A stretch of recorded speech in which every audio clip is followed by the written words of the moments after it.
Assalamualaikum warahmatullahi wabarakatuh. Perkenalkan, nama saya Tisyawati Rahmat dari KHC, Program Studi Pendidikan Bahasa dan Sastra Indonesia, Fakultas Keguruan dan Ilmu Pendidikan Universitas Pasundan Bandung. Di sini saya dengan kelompok saya yaitu Aldi Septian Hidayat, Ayu Komalasari, dan juga Puji Lestari Anjani akan mempresentasikan makalah dengan judul Pemertahanan Bahasa Ibu dalam Kasus Bahasa Sunda untuk memenuhi tugas mata kuliah Pengembangan Wawasan Literasi yang diampu oleh Bapak Lili Sadeli SPD MPD. Menurut Tarmizi, penguasaan sebuah bahasa oleh seorang anak dimulai ketika perolehan bahasa pertama yang sering kali disebut dengan bahasa ibu. Sedangkan menurut Kamus Besar Bahasa Indonesia, bahasa ibu merupakan bahasa pertama yang dikuasai manusia sejak lahir melalui interaksi dengan sesama antar anggota masyarakat bahasanya seperti keluarga dan masyarakat sekitar. Orang tua, keluarga, dan orang-orang sekitarnya memiliki andil besar dalam pemerolehan bahasa ibu. Bahasa ibu seringkali terbawa ke dalam situasi formal yang seharusnya menggunakan bahasa Indonesia yang baik dan benar. Nah, disinilah peranan penting dalam penggunaan bahasa ibu. Oleh karena itu, orang tua dan tenaga pendidikan anak usia dini seharusnya menstimulasi perkembangan berbahasa anak melalui kegiatan-kegiatan secara langsung dan tidak langsung dalam kehidupan sehari-hari. Di Jawa Barat biasanya kita menggunakan bahasa ibu yaitu bahasa Sunda. Apalagi bila kita mendapat keturunan dari asli Sunda, maka kita akan menggunakan bahasa Sunda yang sangat kental sekali. Namun saat kita sudah memasuki persekolahan, maka penggunaan bahasa ibu itu akan semakin menurun karena situasi lingkungan sekolah yang tidak selalu menggunakan bahasa ibu tersebut. Dalam konteks Indonesia, bahasa ibu selalu dimaknai dengan bahasa daerah karena keberagaman suku di Indonesia yang sangat banyak sehingga menjadikan bahasa ibu sebagai ciri khas suatu daerah. Namun itu akan menjadi suatu kesalahan apabila di saat bahasa ibu sudah tergeser secara alamiah oleh masyarakatnya karena lebih memilih dengan menggunakan bahasa Indonesia dan bahasa Inggris. Selain itu, ada pula fungsi dari bahasa ibu, yaitu satu untuk mengajari anak agar terus melestarikan bahasa ibu atau bahasa daerahnya sehingga anak tersebut tidak lupa akan asal-usulnya. Selanjutnya, bahasa ibu juga berfungsi untuk meningkatkan insting kreativitas sang anak. Selain itu juga berfungsi untuk mempertahankan bahasa daerah masing-masing anak dan juga membantu untuk perkembangan intelektual anak dan perkembangan emosional dari anak, serta untuk berbaur dengan lingkungannya dan juga meningkatkan budi pekerti dari sang anak dan juga terus melestarikan dari warisan budaya. Pada masa ini, orang tua pun harus melihat anak untuk diajari dalam berbahasa ibu atau bahasa daerah karena jika dilihat dari perkembangan zaman sekarang, orang tua cenderung lebih menginginkan anaknya pasti dalam berbahasa Inggris ataupun bahasa Indonesia. Namun, itu tidak dapat jadi acuan seorang anak akan dikatakan pintar dengan hanya dia pasti dalam berbahasa Inggris. Namun, bahasa budaya dan asal-usulnya itu pun wajib untuk dipelajari oleh sang anak karena pendidikan budi pekerti, pendidikan budaya itu rata-rata dominan. Assalamualaikum warahmatullahi wabarakatuh. Saya Ayu Komalasari, NPM 205030101. Di sini saya akan melanjutkan presentasi yang sebelumnya teman saya, dan saya akan membahas mengenai ragam bahasa ibu. Ragam bahasa itu macam-macam bahasa atau varian bahasa. Di Indonesia sangat banyak sekali bahasa, bisa kita kutip dari lagu nasional dari Sabang sampai Merauke berjajar pulau-pulau, dan dari situ kita bisa menyimpulkan bahwa bahasa di Indonesia itu sangat banyak. Contohnya seperti bahasa Jawa, bahasa Sunda, bahasa Madura, bahasa Bali, bahasa Minangkabau, dan masih banyak lagi. Nah, pada tahun 2008, jumlah bahasa di dunia itu mencapai 6.912 bahasa.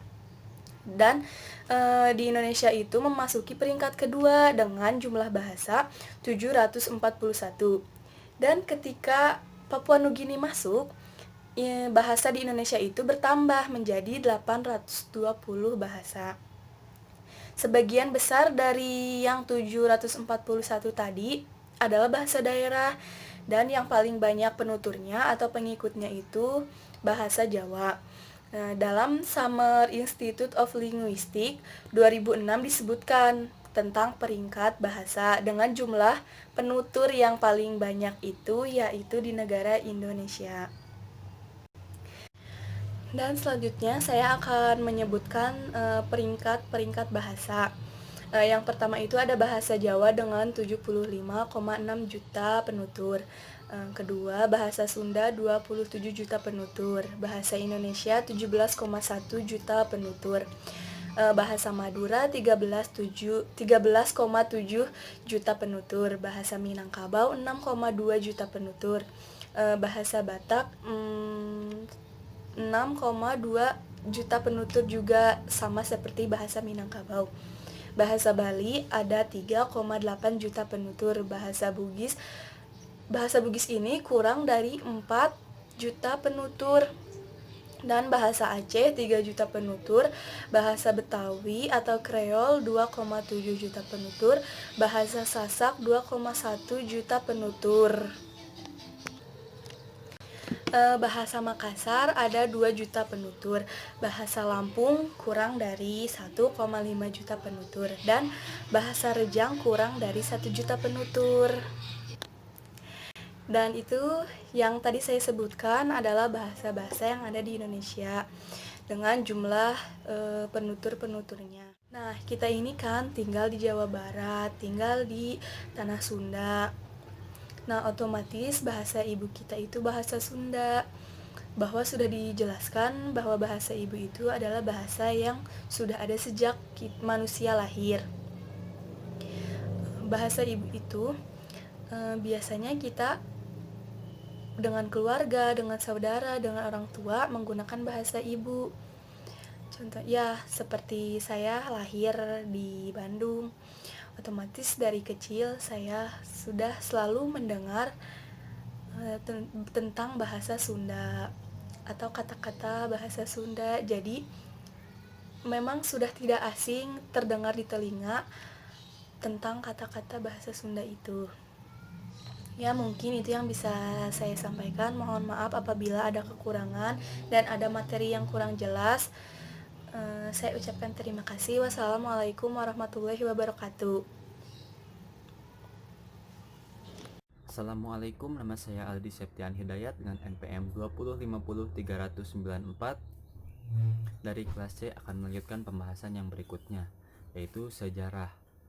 Nomor 1 adalah bahasa ibu. Bahasa ibu adalah penguasaan bahasa seorang anak yang dimulai dengan pemerolehan bahasa pertamanya. Memperoleh bahasa pertama tidaklah mudah dan membutuhkan waktu yang panjang, yang bermulai dari tidak bisa berbicara, kemudian fasih berbicara, dan dapat menguasai bahasa lainnya. Lalu pada tanggal 17 November tahun 1999, Organisasi Internasional UNESCO mengemukakan atau menetapkan sebagai Hari Ibu Internasional yang telah resmi disetujui oleh Majelis Umum PBB atau Perserikatan Bangsa-Bangsa dan diinisiatifkan oleh Bangladesh. Lanjut, yang kedua adalah bahasa Sunda. Bahasa Sunda adalah bahasa yang diciptakan dan digunakan oleh orang Sunda untuk berbagai keperluan termasuk komunikasi dalam sehari-hari. Tak diketahui kapan kelahiran bahasa Sunda, tetapi yang jelas telah ditemukan sebuah prasasti. Dalam prasasti tersebut tercatat sebuah teks dengan menggunakan bahasa Sunda kuno yang ditemukan di Kawali Ciamis.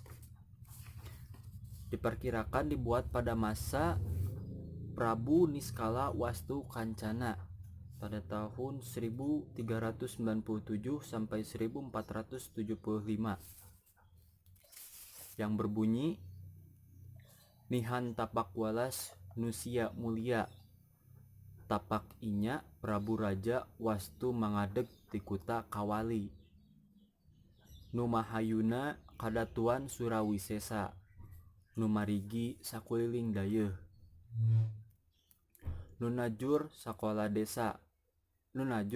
desa ayama nu pandeuri pakena gawe rahayu paken hebel jaya dina buana, yang artinya inilah peninggalan mulia, sungguh peninggalan Eyang Prabu Adipati Wastu Kencana yang bertahta di kota Kawali,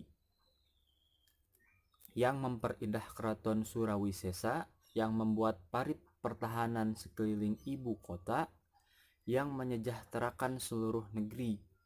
Semoga ada yang datang kemudian membiasakan diri berbuat kebajikan agar lama berjaya di dunia. Dari teks tersebut dapat dipastikan bahasa Sunda sudah digunakan sebelumnya atau jauh sebelum prasasti itu dibuat pernah dipakai bahasa Sunda. Lalu ada juga teks bahasa Sunda yang tertulis pada daun lonta, enau, kelapa, dan nipah yang ditemukan pada saat itu yang diperkirakan dari abad ke-15. Salah satunya yang berbunyi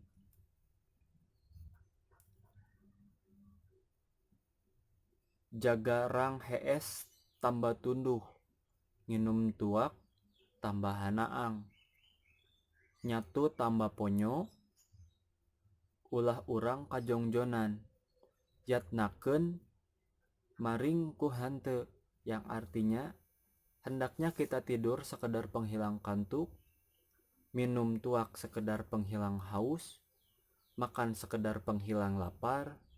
Janganlah berlebih-lebihan, ingatlah bila suatu saat kita tidak memiliki apa-apa. Maka dalam teks-teks yang saya bacakan tadi, bahasa Sunda tampak banyak dimasuki kosakata yang terpengaruh oleh bahasa Sanskerta dari India. Lalu setelah masyarakat Sunda telah mengenal Islam, menganutnya, lalu menegakkan agama Islam atau kekuasaan Islam yang di Cirebon dan Banten pada akhir 16.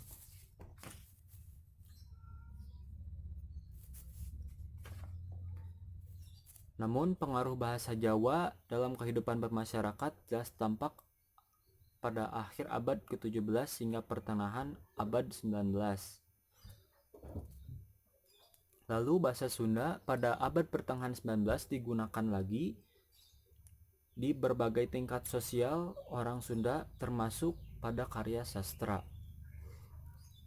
Dan akhir abad 19 pengaruh bahasa Belanda pun muncul ke dalam bahasa Sunda yang mempengaruhi kosakata dan ejaan penulisan dengan aksara Latin, dan dampaknya adalah dibukanya sekolah-sekolah bagi rakyat pribumi oleh pemerintah. Sekian dari saya. Assalamualaikum.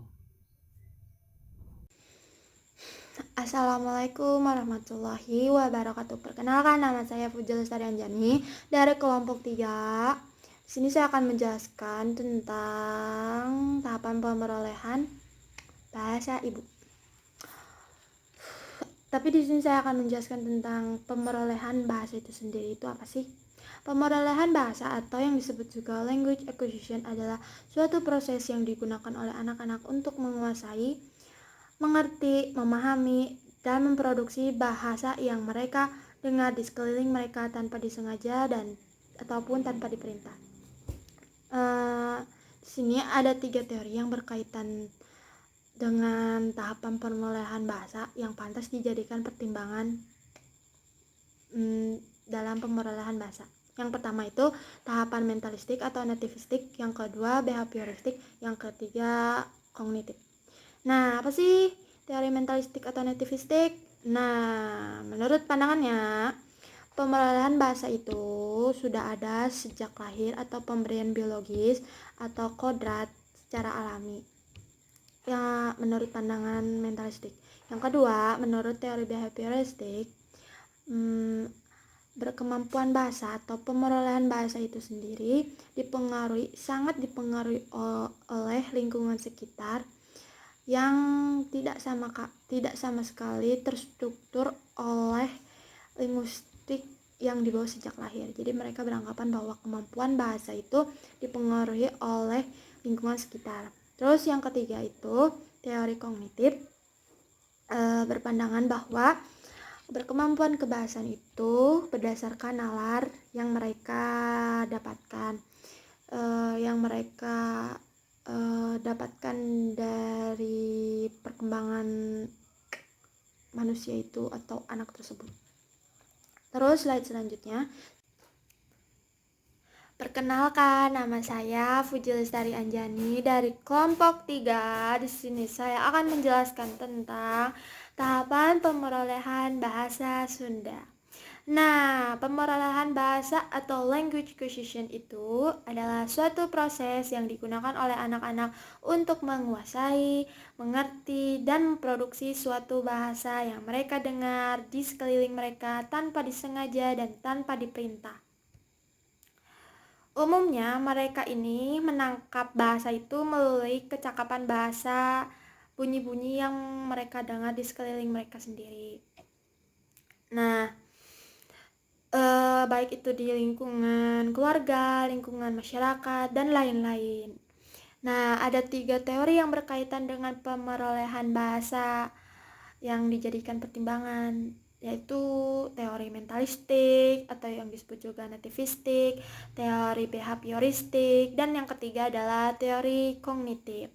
Teori mentalistik ini berpandang bahwa kemampuan bahasa atau pemerolehan bahasa itu sudah ada sejak lahir atau kodrat atau naluri alamiah manusia. Tapi menurut Chomsky-nya, kemampuan bahasa ini memiliki kapasitas mereka yang dibawa sejak lahir, sehingga mereka akan menentukan struktur bahasa yang mereka gunakan nanti. Itu menurut mentalistik ya. Yang kedua, teori behavioristik. Nah, menurut behavioristik ini kemampuan bahasa itu dipengaruhi oleh lingkungan sekitar. Jadi mereka tuh beranggapan bahwa pemerolehan bahasa itu mendengar dari lingkungan sekitar gitu, pembentukan bahasanya itu. Nah, terus yang ketiga itu teori kognitif. Jadi mereka tuh berpandangan bahwa pemerolehan bahasa itu terjadi karena perkembangan si anak tersebut. Jadi perkembangan dia berkemampuan bahasanya gitu. Terus slide selanjutnya saya akan menjelaskan tentang keberadaan bahasa Sunda itu di mana sih, sama upaya pemertahanan bahasa ibu atau bahasa Sunda itu gimana sih. Yang pertama, keberadaan bahasa Sunda itu tersebar di Provinsi Jawa Barat dan Provinsi Banten dan perbatasan Jawa Tengah dan Jawa Barat. Katanya, menurut penelitian sendiri, bahasa Sunda itu awalnya itu di Provinsi Banten, yang terjadi persentuhan di antara bahasa-bahasa daerah di sana. Hal ini memiliki keunikannya tersendiri. Terus, banyak faktor yang menyebabkan bahasa ibu mulai hilang, di antaranya lingkungan yang kurang mendukung, minimnya sumber informasi dan bacaan bahasa Sunda untuk masyarakat, peralihannya bahasa di perkotaan, udah seperti itu. Terus upaya pemertahanannya yaitu yang pertama itu digunakannya bahasa daerah untuk pengantar pendidikan, digunakannya bahasa daerah untuk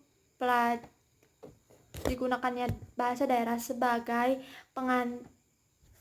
mata pelajaran tingkat sekolah dasar sampai tingkat sekolah menengah atas. Terus yang ketiga, upaya yang dapat dilakukan adalah memperbaiki sistem pelajaran melalui pembenahan kurikulum, perekrutan guru, pengayaan bahan ajar, pemutakhiran metode pengajaran, dan hal-hal lain mendukung keberlangsungan pengajaran bahasa daerah yang berkualitas. Itu saja dari saya atau dari aku tentang penjelasannya. Sekian dan terima kasih. Dadah. Saya akan menjelaskan tentang keberadaan bahasa Sunda, upaya pemertahanan bahasa ibu atau bahasa Sunda.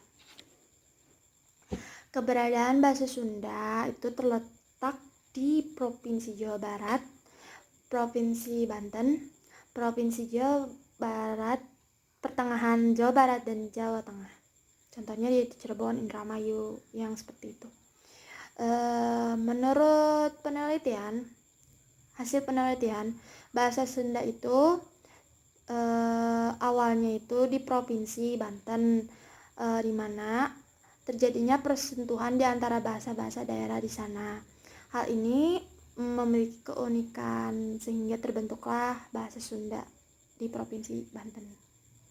Terus ada beberapa faktor yang menyebabkan bahasa ibu itu hilang. Di antaranya lingkungan yang kurang mendukung, minimnya sumber informasi dan bacaan bahasa Sunda untuk masyarakat sekitar, terus peralihannya bahasa di perkotaan. Lalu upaya pemertahanan bahasa ibu atau bahasa Sunda itu pemertahanannya dapat dilakukan dengan berbagai cara, seperti digunakannya bahasa daerah sebagai pengantar pendidikan, digunakannya bahasa daerah sebagai mata pelajaran tingkat sekolah dasar sampai dengan tingkat sekolah menengah atas. Terus yang ketiganya itu upaya yang dapat dilakukan adalah memperbaiki sistem pembelajaran melalui pembenaran kurikulum, perekrutan guru, pengayaan bahan ajar, pemutakhiran metode pengajaran, dan hal-hal lain yang mendukung keberlangsungan pengajaran bahasa daerah yang berkualitas. Oke, sekian dari saya penjelasannya itu. Wassalamualaikum warahmatullahi wabarakatuh. Dadah.